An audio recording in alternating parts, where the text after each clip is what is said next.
So we've got a new toy to play with. Well, it's not a toy.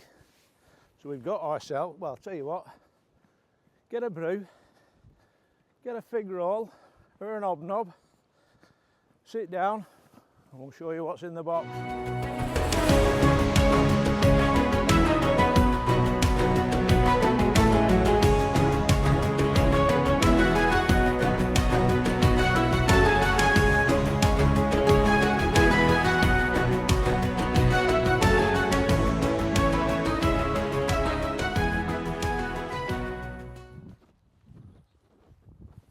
Morning folks, welcome back. So what was in the box? That was in the box, there we go. Nikon Z50 Mark II. Now I must admit I didn't even know it was coming out, this camera, and I was watching YouTube like you do, and I saw that, well, I saw the thumbnail first and it said Nikon D500 replacement, so that piqued my interest because I used to have a D500 and it was a fantastic camera. I really enjoyed it. I got some great images on it, so obviously looked into it further and this was coming out, the Z50 Mark II. Now I had the Z30 and I'll be honest, I didn't really get on with it. I think it was the lack of viewfinder, but it was a great little vlogging camera. The autofocus was all right on it, but this is on a different level. Now, I was going to do this review in the house, but I think what we'll do, we'll go up to the hide. I brought the big dog with me. I've got the Z9 with the 500, so we'll have a chat about that. But let's go up there and have a look at this little setup.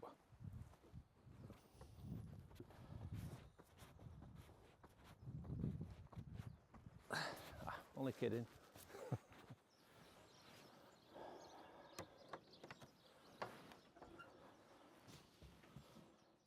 So before we get into it, I'd like to mention today's sponsors, which are Chubby Mealworms. We have a discount code. I'll put the discount code on the screen now. So Chubby Mealworms, they've been sending us food. Got some great stuff, all sorts of, we've got a lot of suet pellets, peanuts, sunflower oils. They've got the whole lot. They don't just sell chubby mealworms, as the name suggests. So check them out. I'll put a link on the screen. So thanks very much, Chubby. So with the discount code, check out the link. It's only on certain products. So I think it's Chubby Mealworms' own products. So if you check that out in the description. Right, let's get these filled up. So while I'm doing this, we'll have a chat about that camera. Why have I gone for the Z50ii, you might say? Because it's a crop sensor camera, like the D500 was, and I really needed a second body. A second body it's important because you're relying on that one camera body that you've got, and same with anything, technology, things go wrong, don't they, sometimes? So I ummed and ahed. I obviously wanted to stay mirrorless. Now we're into the mirrorless system. So my options were, do we go full frame? Do we go for a Z8? Do we go for another Z9? Or do we go for something different, like I say, a crop sensor?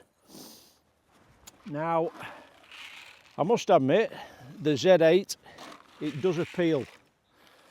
And I'm not discounting that in the future, but it's cost as well. Now I think, how much is it? I think it's about £2.5 grand. You know, it's a lot of money, isn't it? The Z9 for another 600 or 700 quid. I don't know. If I were getting a Z8, I'd really be tempted to spend the extra and get another Z9 because, you know, I like the size of it. I like the size of the Z9 and the battery capacity. So anyway, we discounted the Z8 for now. So when I saw this recently, when the Z52 came out, I was I was intrigued. It piqued my interest, let's say. Let's get some peanuts on here for these J's.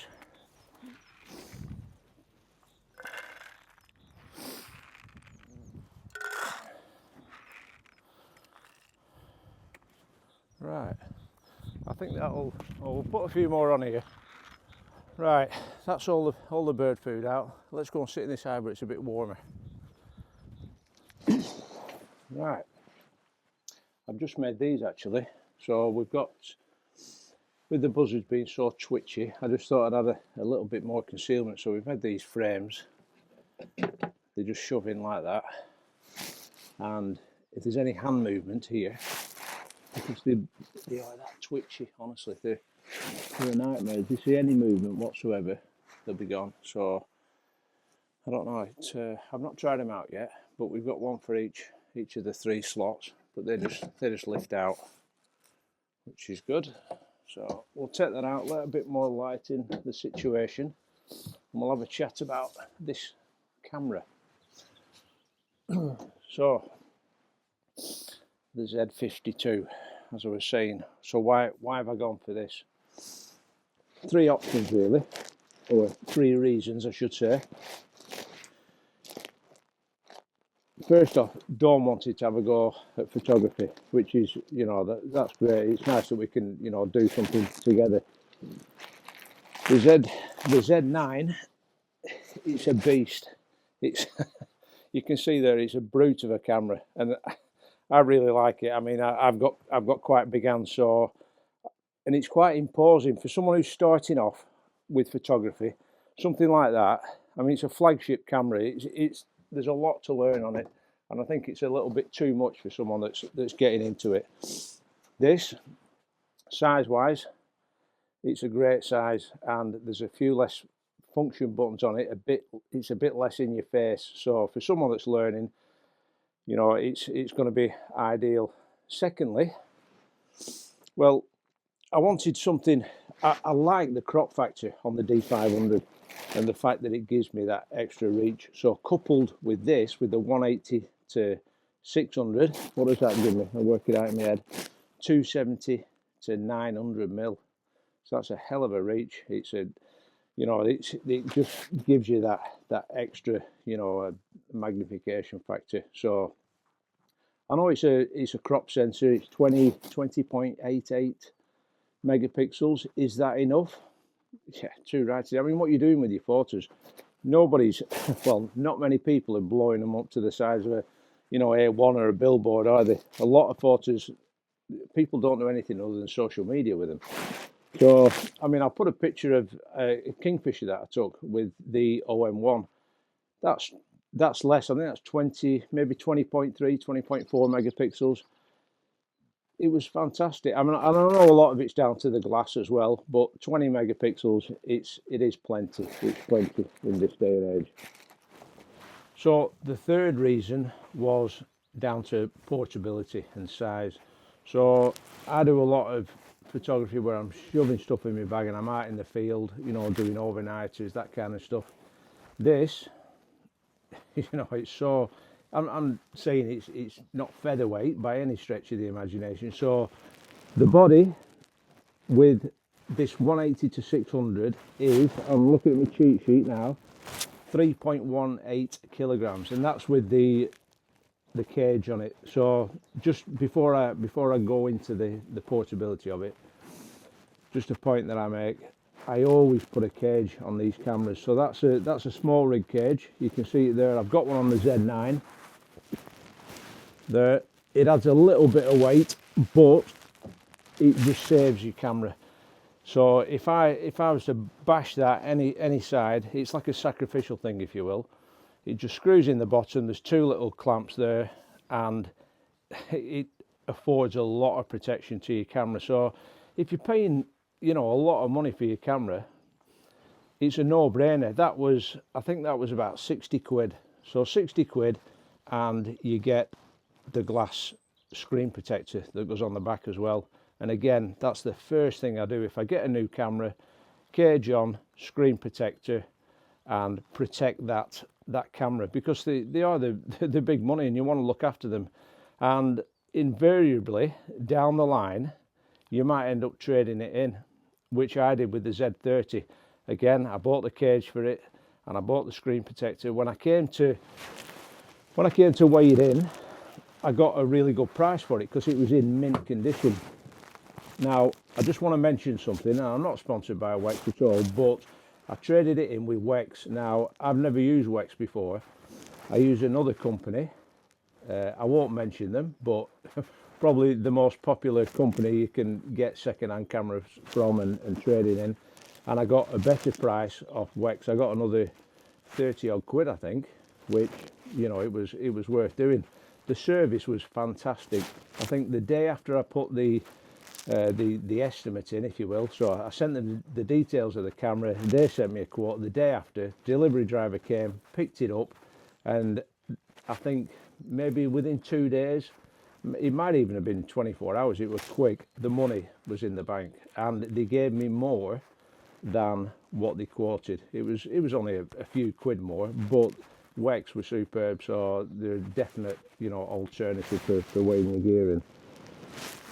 Right, so going back to portability, we got sidetracked then, didn't we? So portability wise, the weight of the package, if you will. So Z52, 180 to 600 with the cage on, and it comes in at 3.18 kilograms, £7. It's very, very light compared to this beast. So the Z9 with the 500 f4 on, it's not an FL, it's the, you know, a VR2, I think it is. It's a brute. That comes in at 13.65 pounds. You know, it's a, what's that in kilos? 6.19 kilograms. It's a beast. And don't get me wrong, in that, you know, certain situations I will need this camera because of the light gathering qualities of the f4. But it is a heavy camera, and at the moment it's fine, but it's not a good one for carrying around all day and backpacking with, you know, sticking in your rucksack. So that's why I wanted something like this. So what we got, like I said, crop sensor, 20.88 megapixels.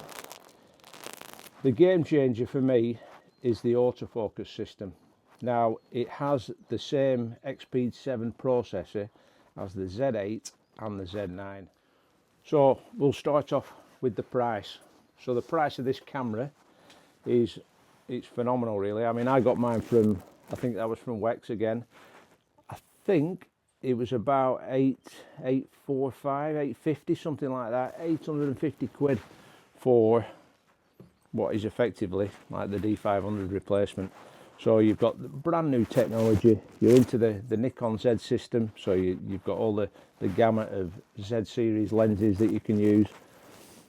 You've also got the same processor, so it's an XP 7 processor, which is the same as the Z8 and the Z9, which at this price point it's phenomenal, really, because you get the same autofocus system, you get all that range of focus areas, so you can do people detection, animal detection, birds, vehicles, aeroplanes, all that, and the autofocus system is awesome. It's absolutely fantastic.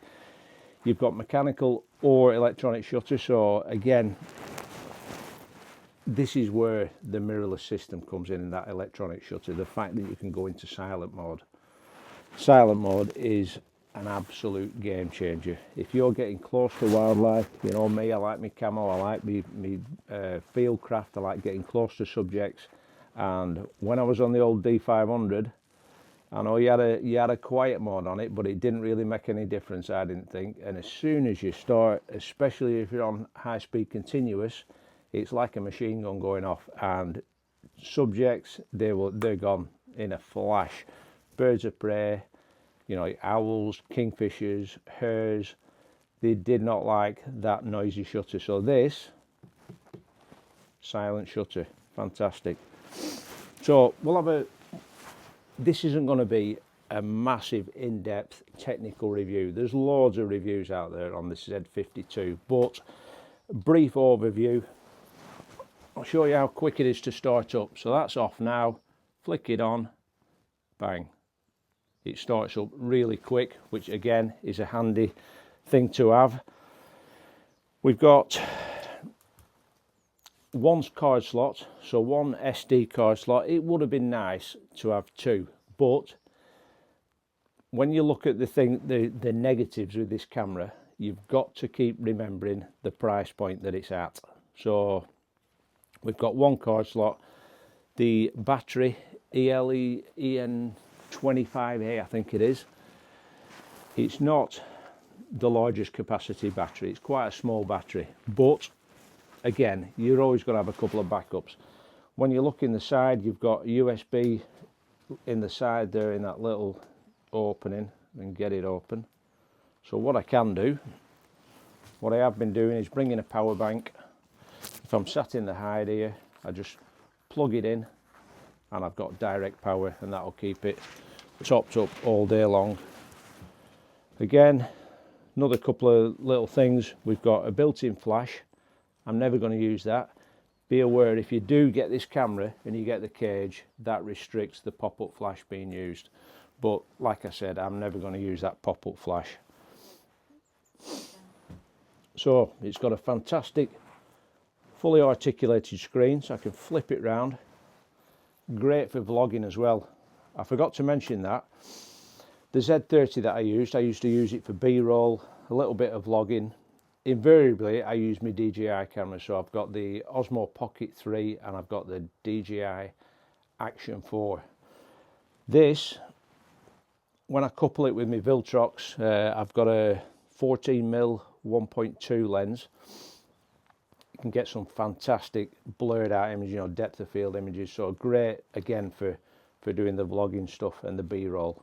So like I said, fantastic screen, articulated screen, so I can see myself. It's also got the recording light. I've actually turned that off because when I'm filming with this, it emits a little red light, but you can turn that on and off. Talking about the size of it, what I've started doing when I go out doing whatever I'm doing out in the car, I always chuck this in now. Just chuck it on the seat. Invariably I'll see something. I've been out loads of times around here and I've seen red kites and buzzards just sat on the roadside. So chuck this in, just sit it on the front seat, and I've got, you know, a capable camera to be able to grab those roadside shots. I'm just being distracted here. I've got so many J's at the moment.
So yeah, great portability wise. What else have we got down here? Oh, I just want to mention about blackout. Again, you've got to remember the price point this camera's at. So if you're doing birds in flight, if you're, you know, using that continuous shutter, you do get a little bit of blackout. Nothing, it's not a deal breaker, not for me at all. It's got a fantastic buffer on it, which really did surprise me. Again, 200 images you can take before it, you know, before it stops, which is equivalent with the frames per second, equivalent to about 20 seconds. I mean, I've never filled the buffer up on the Z9, and I don't think I will do on this. It's down to your style of photography. You know, you do get photographers who, they call it machine gunning, where they just spray and pray, if you will. keep your finger down on that shutter release and just fill it up. That's not, I don't know whether it's, you know, being old school and photography back in the day where you had a, you know, an expensive roll of film. You're kind of selective about your shots. I know there's, you know, you're doing birds in flight, you're going to do that, but not to that degree where you're going to take 200 images in one go. So the buffer on it, again, for the price point, is fantastic. Really, really good buffer on it. It's also got pre-release capture on it, which I haven't used it yet, and I haven't used it on the Z9. But what that enables you to do is to half press the shutter, and what happens, the camera then starts taking images, and it takes a rolling series of images. I think it's a second's worth of images. So, you know, if you're shooting 10, 11 frames a second, it'll take that many. If you don't fully depress the shutter and take an image, it'll wipe them out, and then it'll take a series of, and it's just doing that in a loop, if you will. When you press that shutter release, it takes that picture, but it also saves that seconds worth of images before it. So you might just capture that little bit of action that you didn't capture when you press the shutter release. So that, again, superb for photography, because sometimes things happen so quickly.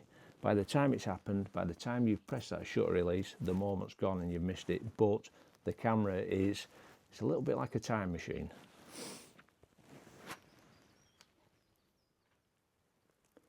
So I've only had the camera, what, three or 4 days.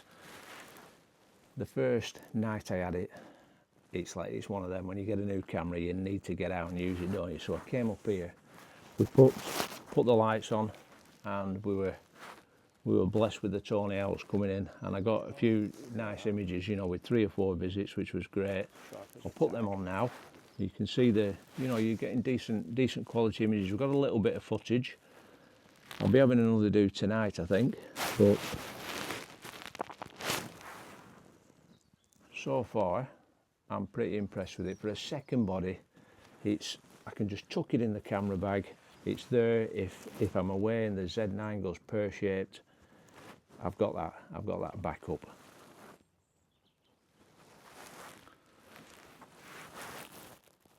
So we've had a few people recently inquiring about the hide. So those of you that don't know, this hide is available for hire. I'll put the link on the bottom of the screen now.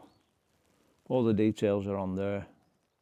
You just have to go online, and there's a calendar. You can book your slots, and it's all done online, all done automatically. So I think that's it for this one. Only a short one. I just wanted to introduce you to the new piece of kit, and I'm pretty impressed with it at the moment.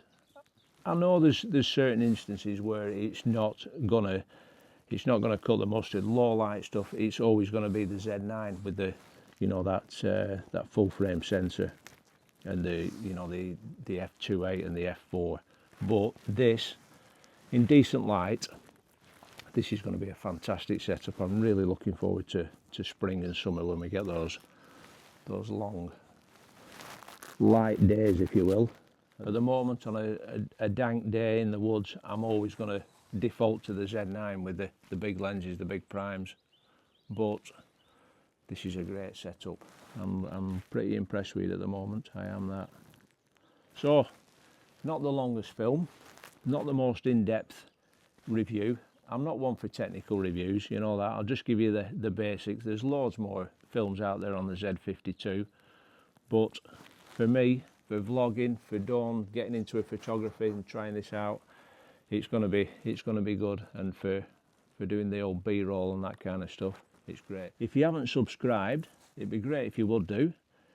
I think we're on 21,500 now, so we're romping along. We've doing really well with that. So yeah, give us a thumbs up if you've enjoyed it. Those of you that are on social media, which will be the majority of you, I would imagine, hey, give us a follow on Instagram. We're on there, so that'd be grand. And also all those people that have help support the little business and been buying mats and bean bags. Brilliant. There's a link in the description.